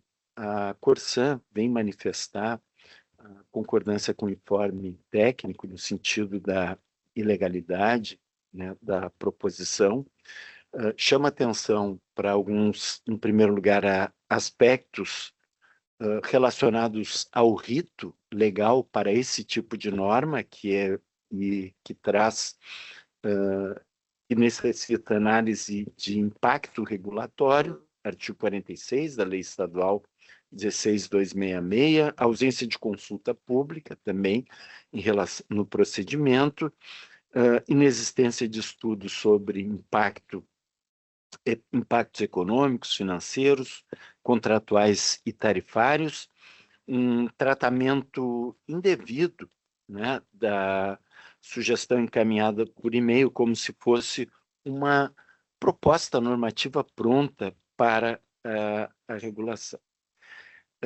Ainda a questão, esses elementos já seriam suficientes para um não prosseguimento, e também se entende, aqui do ponto de vista material, que a resolução é incompatível com a legislação vigente, né? Porque a Lei Federal 11.445 atribui ao usuário a obrigação de realizar conexão à rede pública. As instalações internas do imóvel são de responsabilidade do usuário. A proposta obrigaria as concessionárias a elaborar projetos, executar obras em propriedades privadas, né? Conceder financiamento e assumir riscos operacionais e civis não previstos nos contratos. Isso traz também um impacto na equação econômico-financeira do contrato. Haveria interferência indevida na livre iniciativa e criação de obrigações sem previsão legal ou contratual. E comprometeria o equilíbrio econômico e financeiro do contrato de concessão. Por essas razões, senhor presidente, senhor relator, a Corsã pede o arquivamento do processo em deferimento, seja pelos aspectos formais como pelos aspectos materiais aqui trazidos. Muito obrigado. Obrigado, doutor Pedro Henrique. Passamos, então, para o senhor doutor João Carlos, da DECOM, está presente. Se estiver, peço que a assessoria aqui abra a câmera e o microfone para que ele possa se manifestar.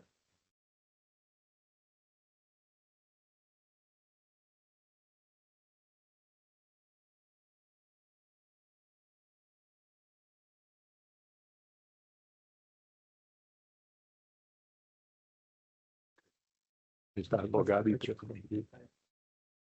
está com o celular, o computador e o notebook. Isso. Boa tarde, me ouvem? Boa tarde, doutor João Carlos. Bem-vindo à nossa sessão, estamos ouvindo bem. Por favor, o senhor tem, então, 10 minutos para se manifestar. Perfeito. Obrigado, boa tarde, senhor presidente, boa tarde, senhores conselheiros e demais representantes das concessionárias aí e da casa. Eu tenho que fazer um apanhado bem rápido, porque eu não tive acesso ao processo antes dessa semana, 2 dias. E o processo, pelo que eu entendo, já está pronto, vai ser votado. O voto também parece que já está claro, que vai ser votado pelo arquivamento. Espero que, com algumas palavras que eu dou aqui, pode ser que o conselheiro Juliane mude o voto. Acho difícil, mas o que acontece? O que acontece? A resolução que visa a fazer a interligação intradomiciliar, ela está completamente desvirtuada de qualquer possibilidade. Primeiro, artigo 4º, obrigatoriedade da concessionária. Aí, nesse caso, a concessionária tem razão. Não pode obrigar ela, mas tinha que ser uma resolução para permitir, para saber a forma que ela pode fazer essa interligação. Qual a finalidade? Qual é a finalidade que nós temos do esgotamento sanitário? É meio ambiente, é completar o esgotamento. Entendeu? Então, isso é um ponto. Quanto à cobrança, nós não temos que se preocupar em financiamento. A BRK tem 2 milhões em caixa sobrando da cobrança por disponibilidade e a Corsã tem 60 milhões em caixa. Então, a cobrança poderia ser financiada com esse valor e poderia ter outras formas, podia ser compartilhado, o consumidor financiar a parte e a concessionária a outra. Por outra solução de financiamento, poderia financiar parcelado e a concessionária, o consumidor ia pagando, pagou 6 ou 10 parcelas, e aí começa a fazer o serviço. A concessionária não precisava de disponibilidade de valores, nem custo financeiro para isso. Tem forma de fazer. E essa resolução seria muito importante. Quando eu li o título da resolução, eu digo, o consumidor até que, enfim, desde 2017, que eu espero por esse momento, de aumentar o número de ligações. Entendeu? Então, por outro lado, tem uma resolução que, no nosso entendimento, ela é legal. É a resolução REN 74/2026. Por quê? Porque ela cobra indevidamente, demasiadamente, a tarifa abusiva do consumidor. Então, a concessionária hoje ela não tem interesse nenhum em fazer ligação. Ela está recebendo 100% do lucro líquido, lucro sem nem... Em vez de cobrou 70% com tratamento de esgoto, ela recebe 70% sem fazer nada. Qual é o melhor negócio do mundo? Tu receber sem prestar serviço. Ela simplesmente tem uma resolução que permite ela cobrar pela cobrança por disponibilidade sem ela fazer o serviço. Não há interesse nenhum da concessionária. É óbvio que ela vai ser contrária. Ela não tem interesse. Se ela está recebendo, por que ela vai fazer a ligação? Então, são esses pontos aí que contradizem a norma 074 com essa aqui. Então, nós trabalhamos sempre pelo meio ambiente e pela ligação, só que a fórmula que está sendo cobrada, a cobrança por disponibilidade, ela não permite que o consumidor ligue. Por exemplo, um consumidor que ganha um salário mínimo, um usuário, aí ele deve pagar R$100 de água, aí ele vai pagar 140 de esgoto.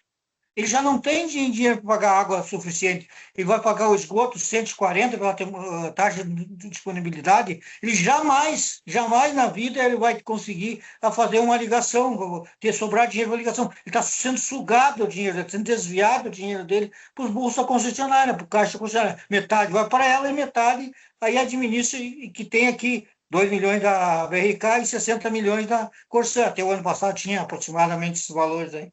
Então, essa norma aqui, ela é bem-vinda, mas só que ela tem que ser bem feita, ela foi mal feita, totalmente ilegal, contrária a qualquer possibilidade. A gente não teve oportunidade de se manifestar, de dar sugestões, colaborar, do jeito que está, certamente não será aprovada, por essas questões que eu falei.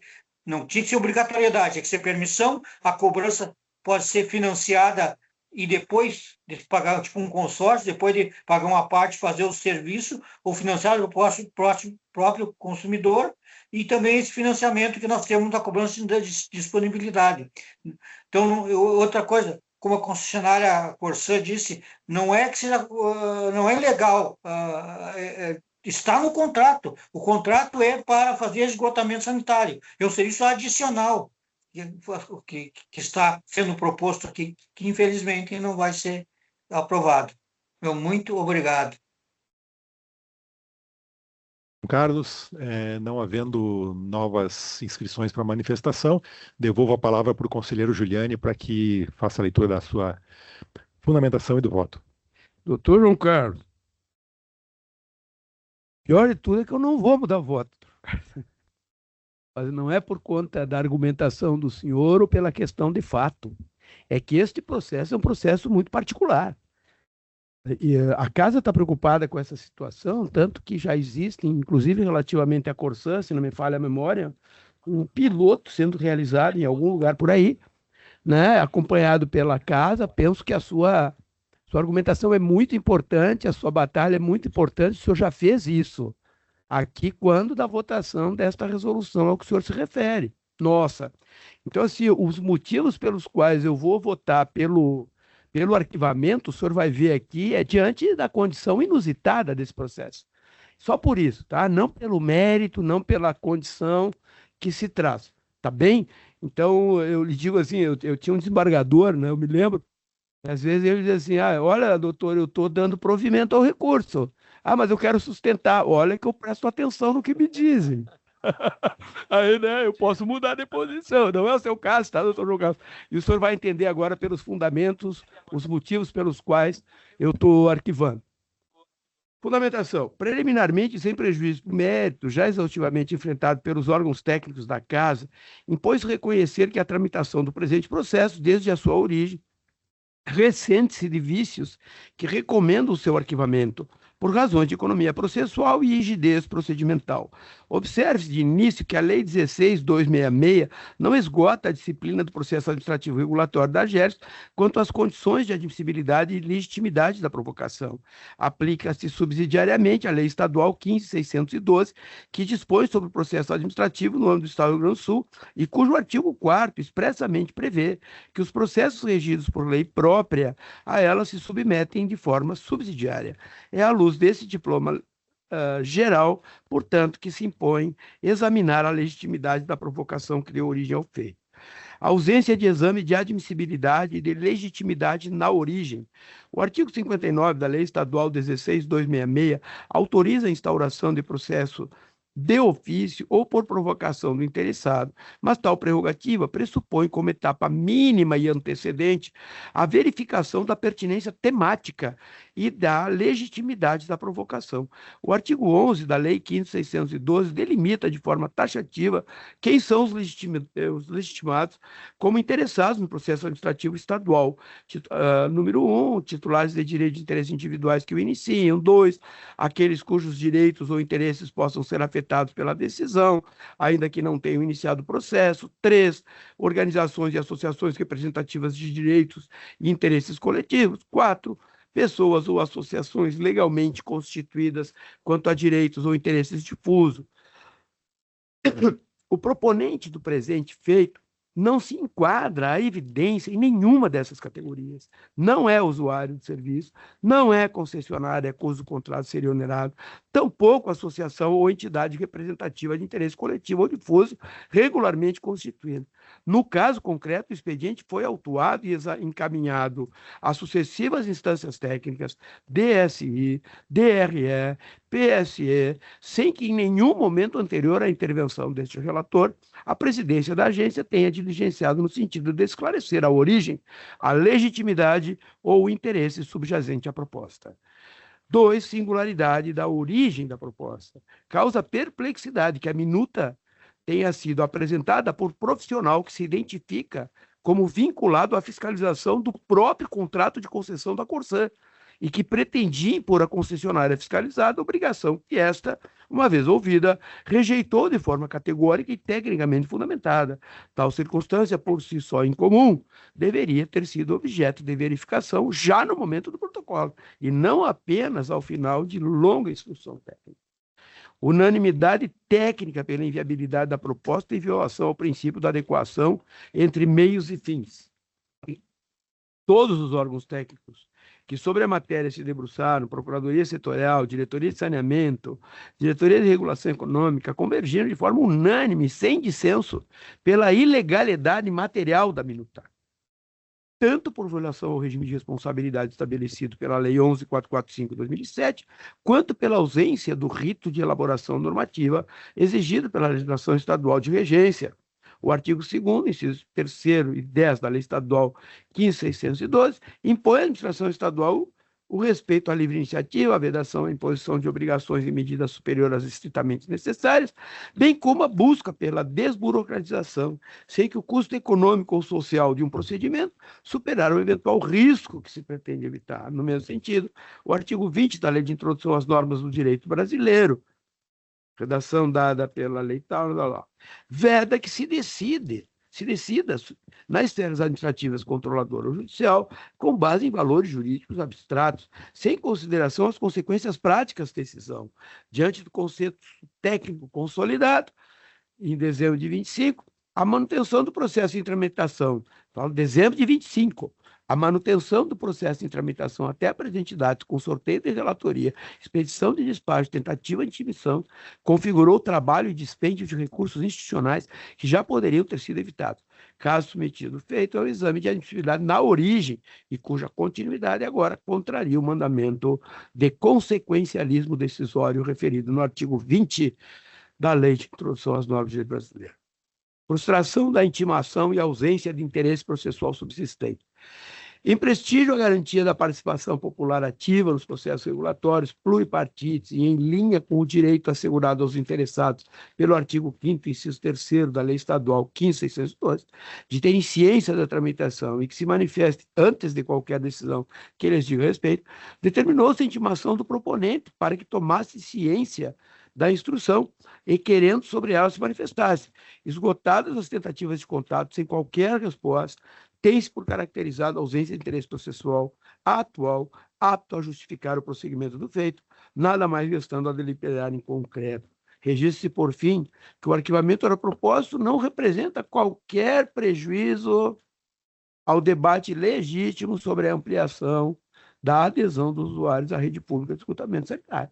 Tal como já sugerido pela Diretoria de Regulação Econômica, cuida-se de tema que, se reputado relevante por esse colegiado, pode e deve ser formalmente incorporado à agenda regulatória da GERGS, com iniciativa devidamente identificada e observância do rito próprio de elaboração normativa, o que, todavia, não se confunde com a manutenção artificial de processo cuja origem e cuja sorte já se mostravam desde o início comprometidas.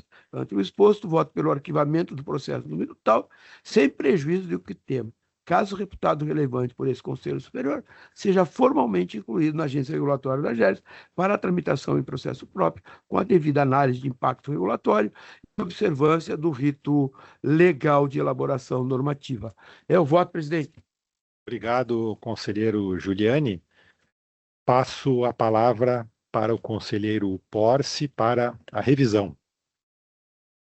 Da revisão, em conformidade com o regimento interno, revisei o relatório e confirmo a sua correção quanto à descrição dos fatos. Quanto ao mérito, reporto minha fundamentação do conselheiro relator, acompanhando o seu voto. Obrigado, conselheiro Porce. Abro nesse momento para discussão. Algum dos conselheiros gostaria de fazer algum comentário? Conselheiro Lucas, conselheira Luciana. Eu também, da minha parte, não tenho nenhum comentário a mais a fazer a respeito desse tema.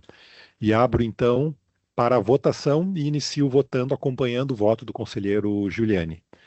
Conselheiro Porce já votou. Conselheira Luciana, como vota? O relator. Conselheiro Lucas, como vota?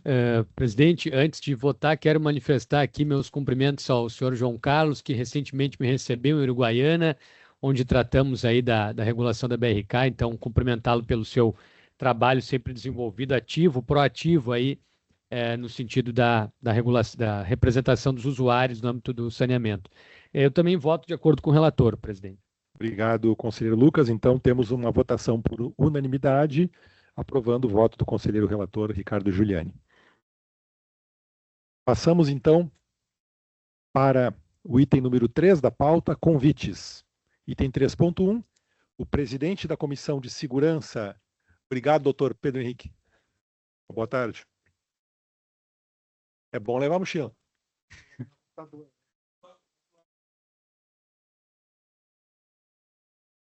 Item 3.1, presidente da Comissão de Segurança, Serviços Públicos e Modernização do Estado da Assembleia Legislativa, deputado Leonel Hadi, convida para a audiência pública que abordará o tema Tratar do transporte público universitário do Litoral Norte, a realizar-se no dia 6 de agosto, às 18h30, em Tramandaí.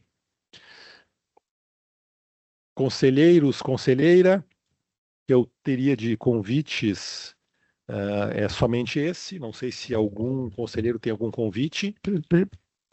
Eu vou fazer um convite. Vou fazer um convite dia 6 de agosto na Biblioteca do Supremo Tribunal Federal. Estou tendo a honra de participar de um lançamento de uma obra coletiva apresentada pelo ex-presidente José Sarney, pelo ministro Gilmar Mendes, pelo ministro André Mendonça, junto com colegas de universidade, uma obra em homenagem ao Dr. Paulo Brossard de Souza Pinto, com quem tive a oportunidade de advogar em matéria relativas às concessões rodoviárias. Éramos advogados das mesmas empresas na época, trabalhamos uma série de reuniões, de ações junto com o Léo.